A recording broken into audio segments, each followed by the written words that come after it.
Hi everyone, so I'm just going to share my screen now. Hmm. Let me know if you can see them.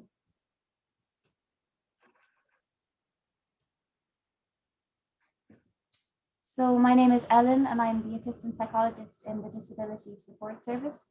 So today I'm going to be going through just some information on sleep, and I'll also include some tools and resources that can help you to improve your own sleep. So just an introduction. So I'm going to go through the importance of sleep, helping you to understand sleep, how much sleep do you need, and we'll go through some sleep hygiene.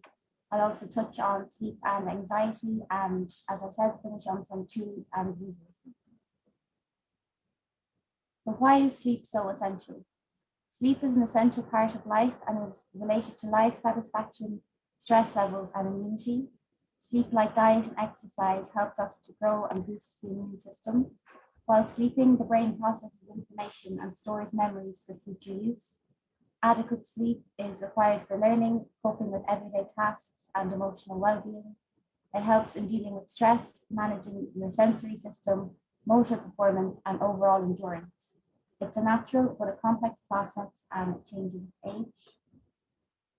So this is just a diagram that kind of again reiterates the importance of sleep. This is Maslow's hierarchy of needs. As you can see there, sleep is one of the fundamental human needs, one of the physiological needs. So it's important for overall physical health, restoring energy, repairing muscles, growth, psychological well-being, concentration, memory, and many more. So this is just a diagram. I'm sure you've heard of your circadian rhythm. So basically what it is the body's ability to kind of function, and it highlights the regular cycle of people. So this is a typical person who will maybe start their day at 7 a.m. and go to bed around 10 p.m., 11 p.m.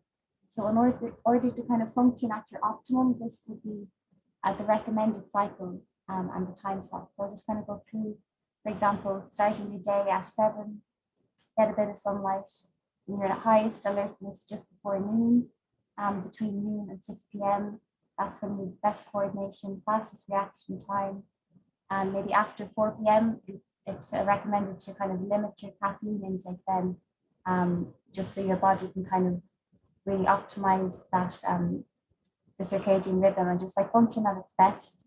Then after 6 p.m., that's when you start kind of dimming lights and limiting your technology use.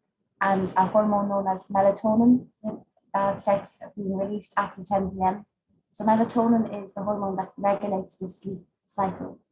And in order for that to kind of release at the appropriate times, these are kind of the recommended slots.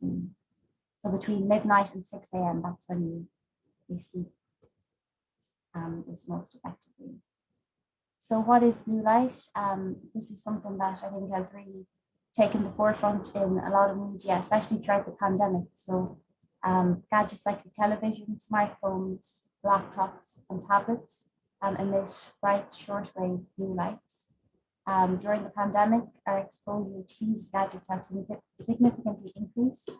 Blue light from LED devices like the smartphone and laptop holds back the body's production of melatonin, which is that hormone that I just mentioned. So especially for students, you're constantly being exposed to this blue light. So this is just a study that was done by Vision Direct in 2020 on 2,000 adults in the US and in the UK. So basically the time spent on laptop before the lockdown was 4 hours, 54 minutes. During and after lockdown was 5 hours, 10. Time spent on smartphone before the lockdown was 4 hours, 33 minutes. During or after the lockdown is increased to 5 hours. So the lockdown really has an impact on our exposure to that blue light. And I know a lot of people often ask, should you wear the blue light glasses? So there's mixed results in the research, and there's a possibility that could be the placebo effect. So people kind of suggest to try it if you're using screens late at night, but if you find that it's not actually working or it's not improving your sleep, just try to reduce your overall screen time after a certain hour. So now just to go through the stages of sleep. There are two basic types. So there's REM, which is rapid eye movement sleep, and non-REM sleep. There's 4 to 5 stages in each sleep cycle. So we typically need to go through these cycles 4 to 5 times a night. So to start off with non-REM sleep, so stage 1, this is your changeover from wakefulness into sleep. So it lasts several minutes. Stage 2 is, again, it's light sleep before you enter into deeper sleep. This is where your heart rate and your breathing slows and your muscles relax. And then going into stage 3, which is the deep sleep. After that, then you go into what's known as REM, so it's rapid eye movement sleep, and it first occurs 90 minutes after falling asleep. And this is where your eyes kind of move rapidly underneath your eyelids, and your brain activity is actually similar to when you're awake. And that's when dreaming occurs. And that's just another little diagram kind of going through each of the stages of sleep. And I have a video here. I hope it will work. Ashley, will you let me know if you can hear this?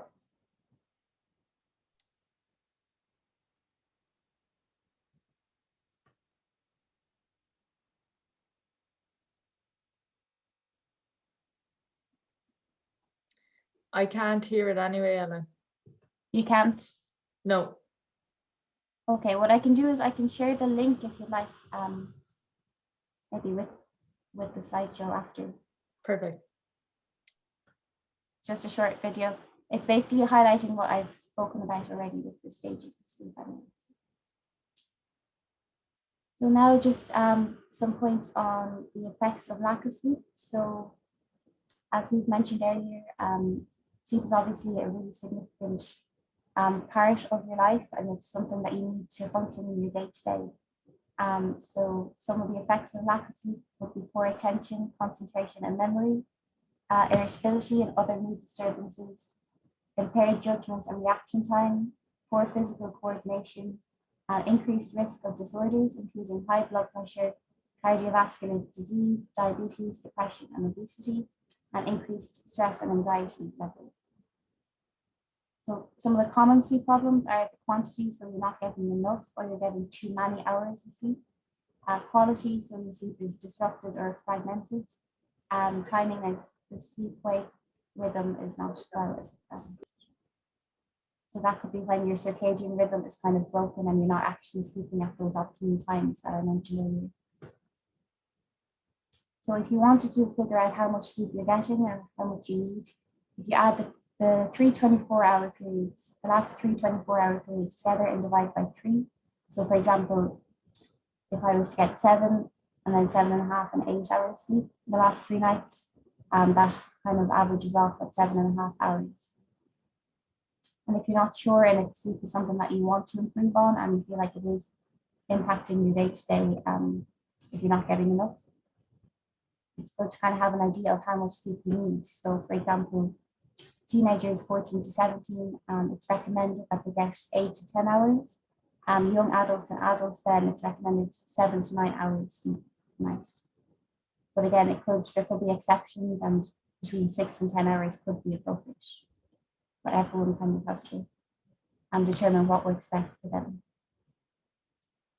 This is a good idea if it is something that you want to try to improve and like just to figure out what maybe it might be leading to not getting enough sleep at night. So if you want to keep a sleep diary, so learn about your sleep patterns and habits by keeping a diary. So in this diary, you would include the time you went to bed and woke up, how long and how well you slept, when you were awake during the night, how much caffeine or alcohol you consumed and when, what or when you ate and drank, what emotion or stress you had, if you took any drugs or medication, and the exercise you had during the day and what time. So now just to talk briefly about some sleep hygiene. So these are kind of ways that you can really optimize your sleep and like just little habits that you can bring into your life, your day-to-day that will help you improve your quality of sleep. So the environment is very important, that you have comfortable clean bedding, temperature in the room between 18 and 24 degrees, quiet and dark bedroom. These are some tips as well before bed. So make sure you wind down. A warm bath, not hot, will help your body reach a temperature that's ideal for rest. Writing to-do lists for the next day can organize your thoughts and clear your mind of any distractions. So even just write down one thing that you want to achieve the next day. Even just getting it down on paper might help you put your mind at rest so you're not overthinking. Also relaxation exercises such as breathing, light yoga stretches. They say don't exercise too vigorously as it may have the opposite effect. Guided relaxation, so there's YouTube videos that have really good guided meditations that you could use. Read a book or listening to the radio or music might also help to distract the mind. So kind of staying away from the screens as much as you can as well. Just what to avoid. So as I said, television, maybe late evening exercise, chocolate, caffeine, sugar, alcohol, smoking. These can all have a negative impact on your quality of sleep. So that was kind of all the details about the sleep. And just I wanted to mention anxiety as well, because I feel like it is very significant, and especially for students. A lot of students are experiencing maybe high levels of anxiety, especially now these days. So it is a bit of a chicken and egg scenario. So which comes first? And they really do have a knock-on effect on each other. For example, like poor quality sleep might lead to increased levels of anxiety, and vice versa. If someone is feeling quite anxious, that will have a negative impact on their ability to get a good night's sleep. So what is anxiety? Anxiety is something we all experience from time to time. It's a normal response to situations that we see as threatening to us. It's the body's way of responding to being in danger. Some examples would be driving tests, hospital, exams, or the pandemic. Anxiety can be helpful in some situations, but you have to learn how to manage it. So it can be helpful in that it helps us to cope with an emergency, but it's also important to be able to keep it at bay and just that you will still be able to function. So this is just a diagram that kind of highlights the physiological symptoms of anxiety when you feel anxiety. So your mind might be racing, you have sleep disturbance, you might feel nauseous, lack of appetite, trembling, kind of sweaty palms, maybe heart racing. And this can all lead to having a tendency to avoid people or places. So you might feel overwhelmed with simple tasks, overthinking, worrying excessively, loss of appetite, inability to function, and lack of sleep. These are just a little tips that I'd like you to take away from this. So to help you to manage your anxiety, face your fears, be more active, and boost your well-being. So our tendency to avoid things when you're feeling anxious can often lead to us actually feeling worse in the long run. So if there's something that you have been avoiding and just kind of holding back from, it is a good idea to kind of face up to these to help you to manage this anxiety, and also being more active. So if you can just get out for a walk every day, that will help. It'll help regulate your circadian rhythm also. So if you're getting out and getting active during the day, you will be able to sleep better at night, and this will also help you to manage your anxiety and boosting your well-being. So sleep falls under that. So if you're getting good sleep, you will be improving your overall health and well-being.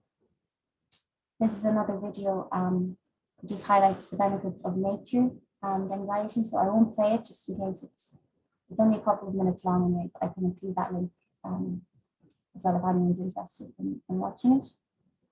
So getting out in nature also really helps.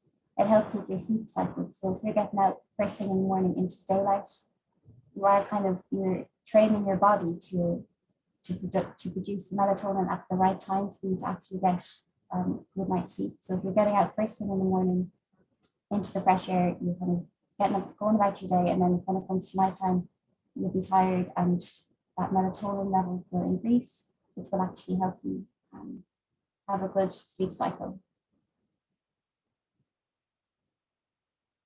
So yeah, that's just pictures of nature. So it's very important to get out in nature. It boosts your overall health and well-being, and especially nowadays when there's so much happening with the pandemic out of our control. That's one thing that we can control is just our ability to go outside and be active, walk, just be in nature, and yeah, just really do that for yourself. So make it a goal every day. Just get outside even for 15 minutes. Kind of, it's a break from the screens as well, and you'll have a positive, definitely a positive impact on your day. So these are just some apps that I would recommend. These kind of help with managing anxiety, but also for sleep. So there's a white noise apps, sleep sounds on YouTube. There's really good guided sleep meditations that you could listen to before you go to bed, or like when you're in bed, and it will actually help you to wind down and relax and switch off and kind of just forget the worries of the day. And yeah, these are just some academic supports for students. So it's Academic Writing Centre, online academic skills hub, Claim, Participate, Silver Cloud, Sums, and some mental health support, then counselling, student health unit, disability support service. There's also the text NUIG to 50808 and NUIG chaplain.